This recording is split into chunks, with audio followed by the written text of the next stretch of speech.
turban, personne n'aurait fouillé dans sa vie. Donc tu dis les gens à quel point la religion musulmane dérange. Ils ont voulu chercher des choses, ils ont trouvé d'ailleurs, malheureusement, pour la détruire.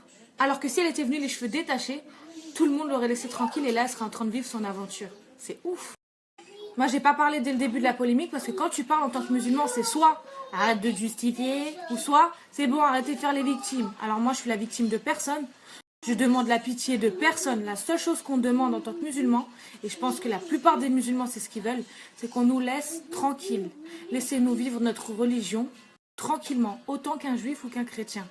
Un juif qui porte la kippa, personne ne l'emmerde et c'est normal. Il fait ce qu'il veut, il est libre. Donc une femme qui porte le voile, on devrait ne pas l'emmerder non plus. Pour moi, chacun fait ce qu'il veut. Mais dites-vous qu'un jour, j'avais posté la photo d'une star qui était quasiment à poil. Elle n'avait pas de soutif, décolleté jusqu'aux intestins, une robe fendue, sans culotte, jusqu'au plexus, tu voyais tout. Et je disais, franchement, autant sortir toute nue.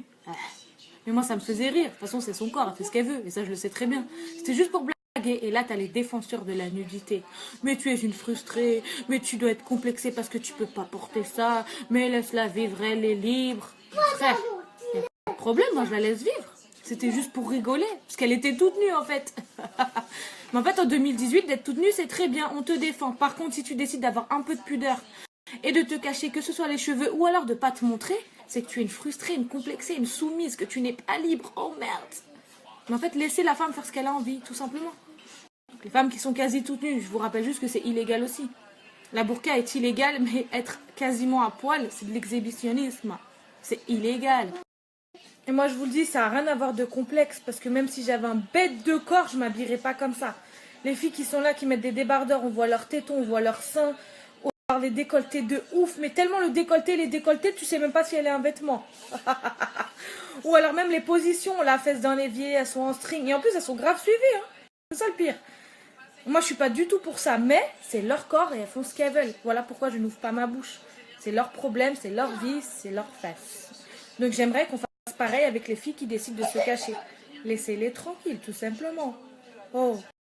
Et vous savez, le pire, c'est quoi? C'est les gens qui crachent sur ta religion toute l'année, qui détestent les musulmans. La moindre chose, ils t'attaquent. Par contre, là, Zama, oh, la femme voilée, veulent faire attention à sa liberté. Elle est soumise, la pauvre, faut la sauver. Ben, t'as rien demandé, frère. Toute l'année, tu descends sa religion. Toute l'année, tu dis que tu n'aimes pas les musulmans. Alors là, pourquoi tu veux sauver une musulmane? On t'a vu, je te vois, hypocrite. Hypocrite. Après, moi, vous savez, les politiques, c'est pas mes potes. Mais c'est vrai que de là, les comparaisons.